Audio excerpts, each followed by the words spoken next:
오늘 이 말씀은 로마서 12장 말씀은 부지런하여 게으르지 말고 열심으로 주를 섬겨라 이렇게 말씀합니다. 또 소망 중에 즐거워하라고 말씀하시고 환난을 참으라고도 말씀하시고 힘써 기도하라고도 말씀하시고 주변 사람들을 좀 돌아보면서 좀 베푸는 삶을 살아라 이제 그런 내용의 말씀도 하시잖아요. 성경적인 관점으로 돌아오니까 이런 모든 억울한 환경 안에서도 열심으로 주를 섬기고 부지런하여 게으르지 말아야 되고 소망 가운데 즐거워하고 환난을 참고 힘써 기도하고 이런 말씀을 적용하면서 살아가야 되겠죠. 우리는 살려면은 이제 어떤 일을 해야만 됩니다. 이 일을 통해서 돈을 벌어야 되기 때문에 그 일을 할 수밖에 없는데 그것이 직업을 선택하고 장사를 하든 사업을 하든 뭐 자기 나름대로 돈을 벌 수 있는 어떤 일을 해야 되잖아요.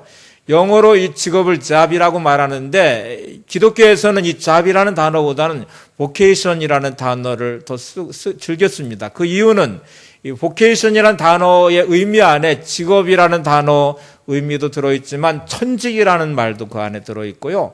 사명이라는 말도 들어있어요. 그러니까 우리가 돈을 벌기 위해서 물론 일을 해야 되지만 내가 하고 있는 이 일이 천직이 돼야 되고 사명이 돼야 된다는 말이죠. 기독교적인 직업관은 내가 돈을 벌기 위해서 일을 하는 것을 넘어서 내가 하고 있는 일이 하나님께 영광이 돼야 되고 또 주변 사람들에게도 선한 영향력을 끼쳐야 되고 또 이게 하나님께도 기쁨의 삶의 모습을 올려드리면서 내 삶에도 사명의 자리가 되어야 된다는 말이잖아요. 근데 실제로 이 두 가지가 연결이 잘 되는 인생이면 진짜 복 있는 인생인데 여러분이 지금 내가 하고 있는 여러분의 일, 여러분이 지금 힘써 수고하고 있는 여러분의 삶의 자리가 기쁨의 자리이고 행복한 자리이고 감사하는 자리이고 하나님이 내게 주신 소명이고 사명의 자리라고 인식을 하면서 하시는 삶인지 아니면 정말 어쩔 수 없이 내가 하고 있는 일인지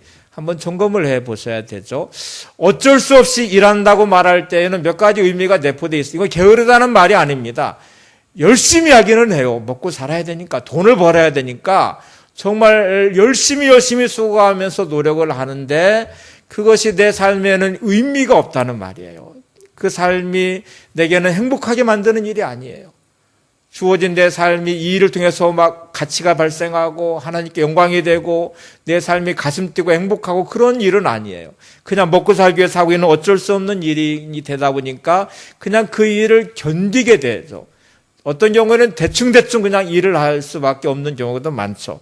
직장인들에게 한번 이거를 조사를 해봤대요. 당신이 가지고 있는 직업이 적성에 맞는 직업이냐, 지금 하고 있는 일이 당신 적성에 맞는 것이냐, 당신은 혹시 다른 직업을 생각해 보지 않았느냐 그랬더니 72.6%의 사람들이 지금 하고 있는 일은 내 적성에 맞지 않는 일이다. 내가 정말 어쩔 수 없이 하고 있는 일이다. 기회만 주어진다면 나는 다른 일을 하고 싶다. 이렇게 대답한 사람이 72.6%의 사람이고 지금 하고 있는 일에서 보람을 느낍니까? 만족합니까? 그랬더니 72%가 나는 만족하지 못하다. 나는 지금 하고 있는 일에 대해서 만족하지 못하고 나는 불만이 많다. 이렇게 대답한 사람이 71%의 사람이래요. 근데 이게 세상 사람들만이냐? 예수 믿는 사람들의 정말 많은 사람들도 내가 가지고 있는 직업에서 소명의식을 느끼고 하나님께 영광을 돌리고 그것이 나의 삶의 가치가 있고 이것이 나를 행복하게 하고 이렇게 고백하는 사람이 그렇게 많지 않다는 것이 문제입니다. 그냥 하루하루 견뎌내는 사람들이 많고 버티는 사람이 많고 먹고 살기 위해서 어쩔 수 없이 하는 경우가 많아요. 그래서 기회만 주어지면 나는 다른 일 하고 싶다. 일하기가 싫다. 이렇게 생각하시는 분들이 많이 있습니다. 그럼에도 불구하고 오늘 말씀을 기억하셔야 될 것은 내가 어떤 환경 가운데 있든지 여러분의 주어진 삶을 사랑하셔야 됩니다. 하고 있는 일에 대해서 가치를 찾으셔야 되고 하나님의 뜻을 그 안에 찾으셔야 됩니다. 내가 하고 있는 일을 할 수만 있으면 바꿨으면 좋겠다. 이렇게 생각하고 있을 때 하나님께서 우리를 향해서 야 그러면 너 직업 바꿔라. 이렇게 말씀하실까? 아니면 지금 하고 있는 일 안에서 의미를 찾으라고 말씀하실까요? 또 내가 지금 정말 하기 싫은 어떤 일을 내가 어쩔 수 없이 하고 있을지라도 여전히 하나님은 여러분을 사랑하시고 여러분과 함께 하시면 여러분의 삶을 통해 영광받기를 원하십니다. 출애굽기 2장에 보면 이런 똑같은 딜레마에 빠진 한 사람이 나옵니다. 우리가 막 마지못해 어쩔 수 없이 이건 내가 원하는 일이 아니야. 내가 원하는 인생이 아니야. 이건 내가 꿈꾸었던 삶이 아니야. 이렇게 낙심하고 절망하고 자포자기하고 불평하는 많은 사람들과 같이 출애굽기 2장에 보면 모세가 나오는데 출애굽기 2장에 나오는 모세는 자신이 원했던 인생이 아니었어요. 원래 모세는 히브리 사람이면서도 애굽의 궁궐에서 자란 왕자였습니다. 이게 신분적으로 왕자라는 신분을 가지고 세상적인 학문을 많이 배웠고 부귀영화를 누리고 있는 사람이었죠. 근데 출애굽기 2장에 나온 모세는 어느 날 순식간에 그는 도망자가 되어버렸고 미디안 광야에서 양을 치는 사람이 되어버렸어요.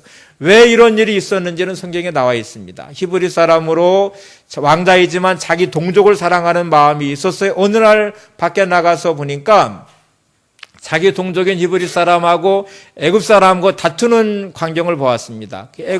자기 동족의 편을 들다가 그만 애굽 사람을 죽이게 됐어요. 살인을 하게 된 것이죠. 그래서 갑자기 살인자가 돼버렸고 이 살인한 것이 들통이 날까 봐서 도망가게 됐는데 궁궐을 떠나서 미디안 광야로 도망치게 됐습니다. 갑자기 하루 순식간에 도망자가 돼버렸고 거기에서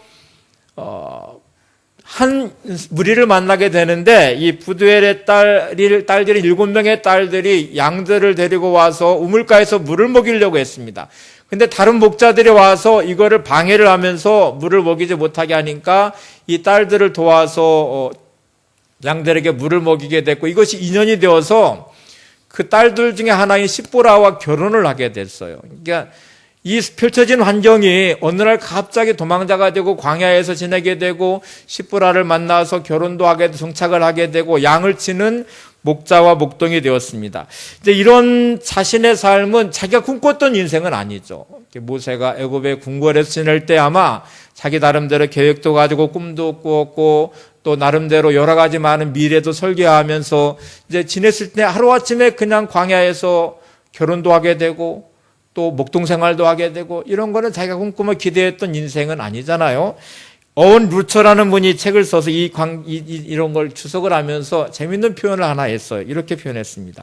40년 동안 모세가 들은 가장 지적인 말은 양의 울음소리였다. 광야에서 지내면서 모세가 들을 수 있는 가장 지적인 말은 양의 울음소리였다. 비유적인 표현이잖아요. 광야의 모세의 생활은 문명과도 단절되어 있는 생활, 궁궐의 화려함과도 거리가 먼 생활, 자기가 배웠던 그 많은 학문적인 지식이 아무 소용없어져 버린 그냥 단순하고 반복되는 일상의 그 삶의 모습일 수밖에 없죠.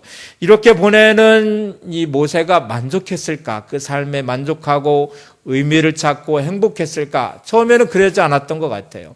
첫째 아들을 낳아서 이름을 게르솜이라고 지었어요. 아들을 낳은 다음에 게르솜이라고 지었는데 그 뜻이 이방에서 객이 되었다. 이 이름의 뜻이에요. 그러니까 첫째 아들을 낳을 때까지 이 모세의 마음속에는 이건 내가 원하는 인생이 아니야. 내 인생은 너무너무 비참해. 나는 이제 꿈도 없고 희망도 없고 나는 이방의 객이 되어버린 인생이야. 아무도 알아주지 않는 정말 초라하고 비참한 인생이야. 그래서 아들을 낳아서 이름을 게르솜이라고 지었으니까 이제 그랬던 것 같아요. 근데 모세가 빠진 이 함정에 정말 많은 성도들이 빠져 있습니다. 예수님을 믿고 살아가면서도 마음에 기쁨이 없습니다. 삶에 감격도 없습니다. 내가 하고 있는 일이 나를 행복하게 만들지 않아요. 내가 하고 있는 일에서 소명을 발견하고 하나님 주신 사명을 깨닫고 그것이 사명인과 소명의 자리가 돼야 되는데 그렇지 못할 때가 많아요. 그냥 어쩔 수 없이 살아요. 어쩔 수 없이 하고 있는 일이에요. 할 수만 있으면 다른 일을 하고 싶어요. 정말 내가 원하는 일은 따로 있는데 먹고 살기 위해서 내가 어쩔 수 없이 일한다고 생각하는 경우가 얼마나 많은지 몰라요. 그런데 내가 원했던 삶이 아닐지라도 하나님 우리에게 기대하시는 바는 그 안에서 열심으로 주를 섬기라고 말씀하십니다. 열심으로 주를 섬기라는 말이 무슨 의미일까? 표준 세번역에 보면 이렇게 다시 이제 해석을 했습니다. 성령으로 뜨거워진 마음으로 주님을 섬기십시오. 내 삶의 의미를 찾지 못하셨다면 아마 낙심하셨을 것입니다. 때로는 자포자기했을 것입니다. 그냥 하루하루 냉랭해진 마음 가지고 무거운 짐을 지면서 하루하루 버텨내는 인생을 살 확률도 많습니다. 어쩔 수 없이 사는 거예요. 그냥 먹고 살아야 되니까. 죽지 못해 사는 인생의 모습을 가지고 버티는 수도 있어요. 어떤 사람은 열정과 열심이 있는 사람이 있을 수 있습니다. 근데 그 열정과 열심이 성령으로 뜨거워진 마음의 열정과 열심이 아니라 욕심과 욕망으로 뜨거워진 열심이에요. 욕심이 가득해서 그 욕심 때문에 열심히 살아요. 막 돈을 약착같이 모아요. 그런데 내 안에 성령으로 뜨거워진 하나님이 주신 마음이 아니고요. 주를 섬기는 삶의 모습이 아니고 욕심을 충족시키는 삶이에요. 돈 모으는 재미, 세상적인 재미, 그런 것에 열정과 열심을 가지고 살아가는 모습도 있을 수 있습니다. 근데 하나님 원하시는 거는 성령으로 뜨거워진 마음으로 주님을 섬기는 열심을 원하세요. 열심이라는 단어는 영어로 두 단어의 합성어의 N이라는 단어하고요, 데우스라는 단어가 합쳐진 단어예요. 그러니까 하나님 안에서라는 말이에요. 열심이라는 단어 의미 안에는 데우스가 하나님이라는 말이거든요. N은 아니고 하나님 안에서의 삶이 열심의 삶이에요. 그것으로 주님을 섬기는 거예요. 지금 나의 삶이 하나님 안에서의 삶이 돼야 여러분의 그 주어진 삶의 의미를 찾지 못하고 게으르고 나태하고 때로는 자포자기하고 하는 삶에서 회복될 수 있습니다. 삶의 의미를 찾아낼 수 있습니다. 하루하루의 삶이 가치 있고 아름답고 행복한 삶을 살아낼 수 있습니다. 하나님 안에서의 삶이라는 게 얼마나 중요한지 몰라요. 지금 내가 하나님 안에서의 삶을 살고 있는지, 성령으로 뜨거워진 마음으로 주를 섬기는 삶이 내 안에 이루어지고 있는지, 모세가 출애굽기 3장으로 넘어오면서 하나님을 만나는 장면이 나오거든요. 그게 회복이 됐다는 말이기도 해요. 하나님을 만날 수 있는 자리까지 왔다는 것이니까 모세의 40년의 광야의 시간의 많은 부분들은 이렇게 방황하는 시간도 보내고 때로는 아들을 낳으면서 게르솜, 내가 이방에 객이 되었다 이렇게 한탄하듯이 이름을 지으면서 인생에 대해 비관하기도 했지만 자신의 삶이 점점점 하나님을 향해서 회복을 해서 삶의 방향이 하나님을 향하게 됐고 드디어 하나님을 만나는 자리까지 갔습니다. 스티븐 코비 박사가 한 말 중에 성공하는 인생을 살려면, 잘 사는 인생이 되고 싶으면 시계를 보는 인생이 되지 말고 나침판을 보는 인생이 되라, 그런 말을 했어요. 그러니까 많은 사람들이 시계를 보는 인생, 조급함 가운데 내 삶에 주어진 그 여러 가지 일들 안에 조급함이 있고 지금 나는 급한데 지금 내 삶이 너무 힘들고 희망이 없는데 그러면서 환경에 치우치는 경우가 많은데, 스티븐 코비는 정말 성공하는 인생이 되고 싶으면 나침판을 봐라. 방향이 분명한 목적지향적인 인생을 살아라. 그런 의미예요.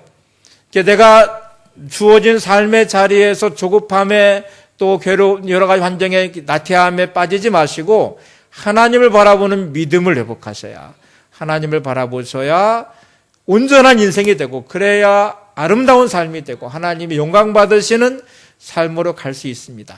로마서 12장 12절 13절을 보세요. 오늘 이렇게 말씀합니다. 시작. 소망 중에 즐거워하며 환난 중에 참으며 기도에 항상 힘쓰며 성도들의 쓸 것을 공급하며 손 대접하기를 힘쓰라. 이번 봄신방 가는 중에 어느 가정이 이 말씀을 받으셨더라고요. 그래서 제가 쭉 설교를 하면서 이렇게 말씀을 드렸어요. 구구단 외우듯 하시기 바랍니다. 그랬어요. 이 말씀을 적용할 때 막 생각을 복잡하게 하고 계산하지 말고 구구단 외우듯이 하십시오. 근데 우리는 이렇게 삶을 살아가면서 자꾸 머리로 계산을 해요.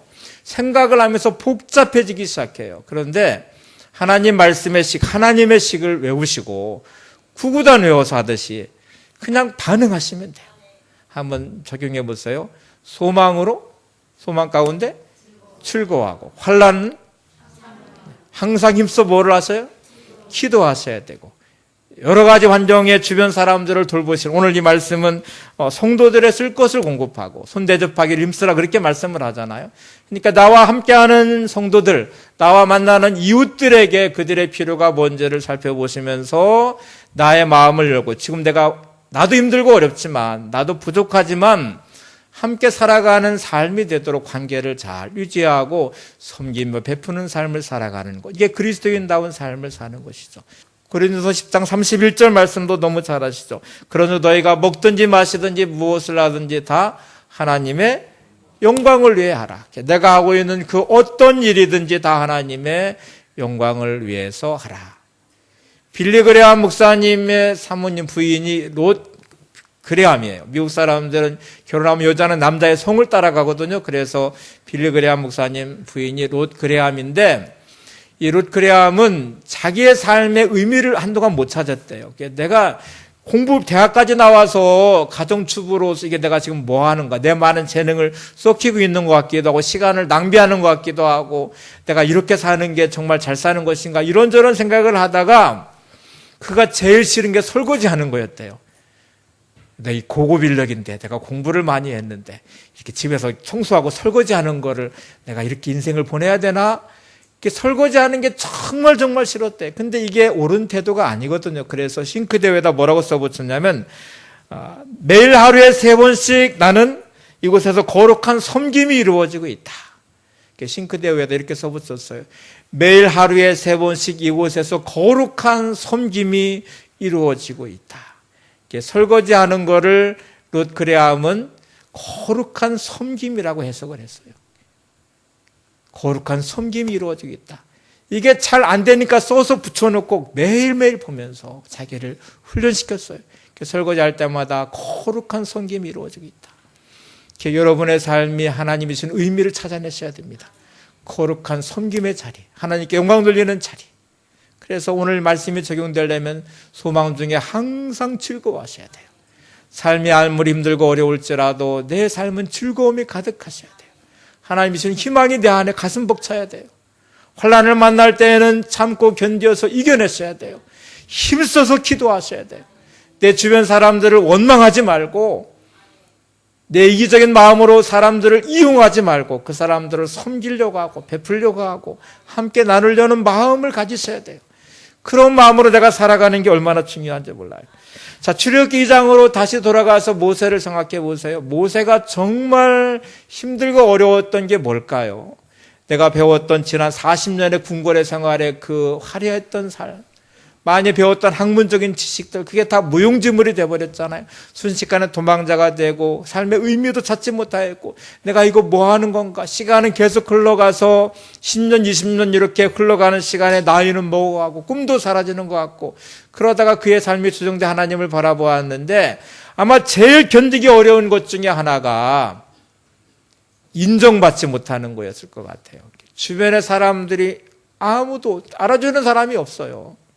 모세가 목동생활 열심히 한다고 세상 사람들이 존경하고 부러워하고 그럴 건 아니잖아요. 그러니까 모세의 입장에서는 내가 만약 애굽에서 왕자로 있었을 때에는 사람들이 나를 부러워하고 다 나를 인정하고 배운 학문적인 지식도 뛰어났을 테니까 그런 지식을 통해서 뭔가 좀 내가 꿈을 꾸고 뭔가 해볼 수 있는 그런 기대감도 있고 꿈의 자리였는데 광야로 와서 보니까 하고 있는 일이 그냥 목동생활이에요. 양치는 일, 반복되는 일상의 삶이 참 너무너무 초라하고 비참하고 아무도 알아주지 않는 것 같고 그런 시시해버린 초라해져버린 자기 인생이 비참할 수 있는데 성경은 쭉 읽어오면 3장으로 넘어오면서 하나님이 모세를 만나주십니다.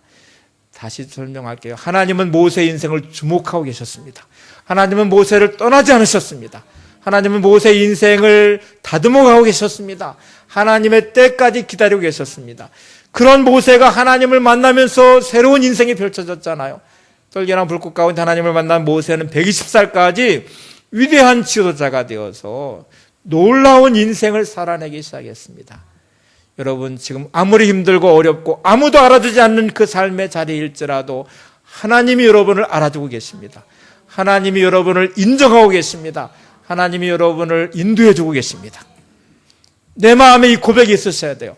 아무도 나를 몰라줘도 하나님이 나를 알고 계셔. 아무도 나를 인정해주지 않아도 하나님이 나를 인정하고 계셔. 우리의 가치가 보잘것없는 게 아니거든. 예수님이 목숨으로 값을 사신 거잖아요. 예수님의 목숨값으로 나를 사신 것이니까 하나님의 소유 삼으셨으니까 얼마나 하나님이 나를 사랑하시고 얼마나 하나님이 나를 인도해 주셔서 나를 다듬어 주고 계실까. 이 마음이 있으시면 아주 중요한 고백을 할 수 있습니다. 그러면 할 수 있어요. 소망 중에 즐거워할 수 있어요. 환난을 참아낼 수 있어요. 항상 기도에 힘쓸 수가 있습니다. 야고보서 1장 2절에서 4절 말씀을 보실래? 아주 중요한 말씀이 나오죠. 야고보서 1장 2절에서 4절 시작. 내 형제들아 너희가 여러 가지 시험을 당하거든 온전히 기쁘게 여기라.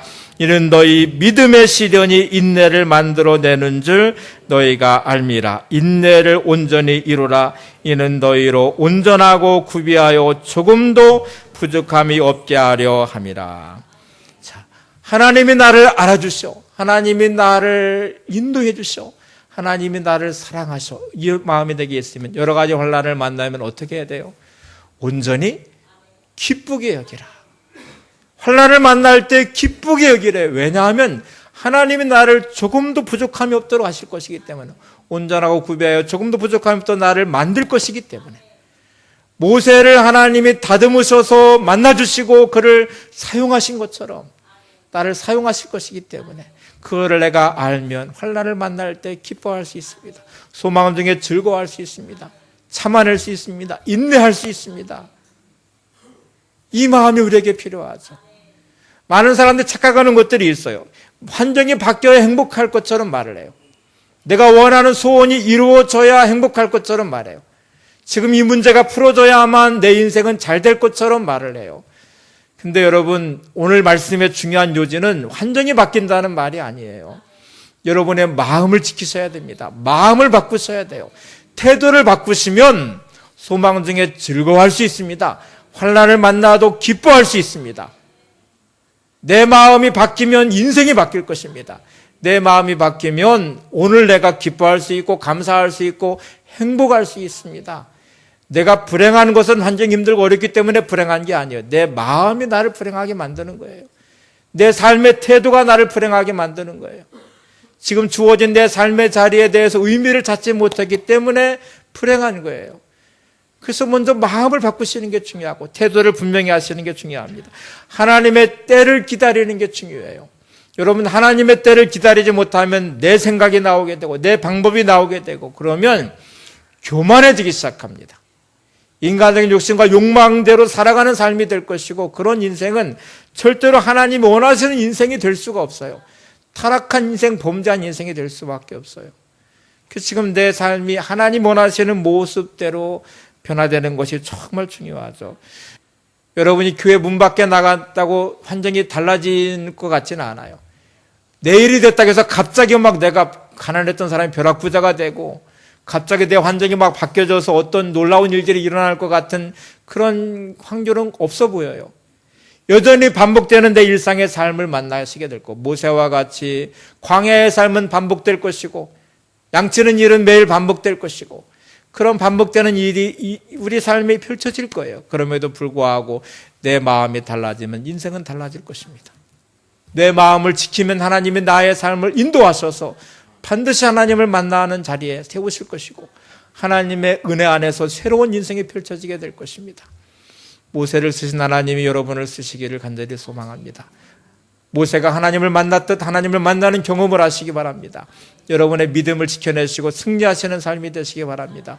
힘들고 어려울지라도 오늘을 잘 이겨내시고 하루하루 믿음으로 반응하시고 말씀의 길을 따라가시는 여러분들 되시기 바랍니다. 하나님은 나를 사랑하시고 나를 붙잡아 주시고 나를 인도하시고 내게 은혜 주시는 삶으로 내 삶을 세워가실 것입니다. 오늘 이 말씀을 따라서 열심으로 주를 섬기시기 바랍니다. 소망 중에 즐거워하시고 환난을 참으며 항상 기도에 힘쓰시고 여러분의 관계를 축복하시고 섬기며 나누는 삶을 사시는 여러분들 되시기 바랍니다.